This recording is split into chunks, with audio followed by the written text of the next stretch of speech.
What happened to Bishop T.D. Jakes on November 24th, 2024?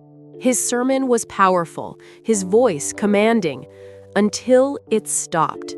His body shook, his eyes rolled back, his church screamed his name through tears and panic.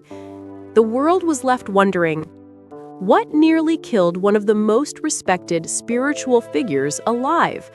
And why did it happen during the darkest storm of his career? T.D. Jakes didn't begin life in a spotlight. He grew up in a struggling community in West Virginia, where his mother shaped minds and his father built a small business with his bare hands. Jakes learned early what strength meant, especially when his father fell ill. Childhood play turned into preaching practice. Pain turned into purpose. But teenage rebellion struck. A party, a sudden pull back to God. It was a moment that changed everything. Jakes answered the call. His first church, a tiny storefront with barely enough people to fill a living room. He and his wife worked multiple jobs just to keep the lights on. Yet his sermons, full of fire and realism, began spreading. By the late 90s, he launched The Potter's House, and history was made. Overflow crowds, multiple services every Sunday, books dominating bestseller lists, movie deals, TV networks, presidents calling him for advice. He became not just a preacher, but a visionary leading a massive empire of faith, entertainment, and business.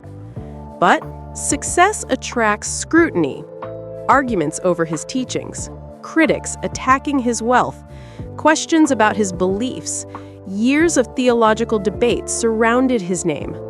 And then came the most devastating blow. His name appeared in a lawsuit involving music mogul Diddy, hinting at a secret connection many found suspicious.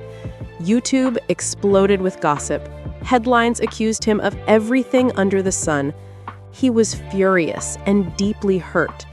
He launched lawsuits, sought transparency, and vowed to defend his life's work. Still, whispers continued.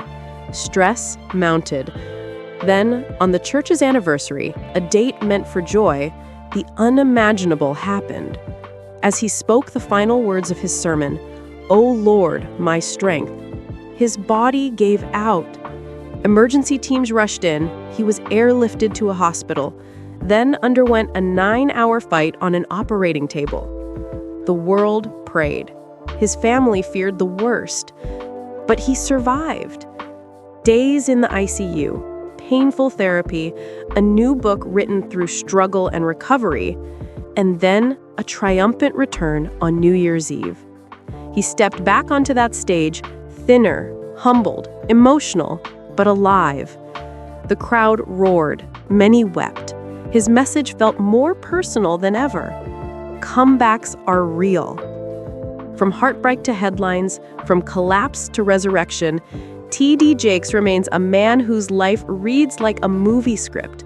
Loved by millions, challenged by critics, driven by unshakable faith. And whether you admire him or question him, you can't ignore him. If you enjoyed this storytelling journey, hit subscribe and join us for more inspiring stories, only on Golden Age Stars.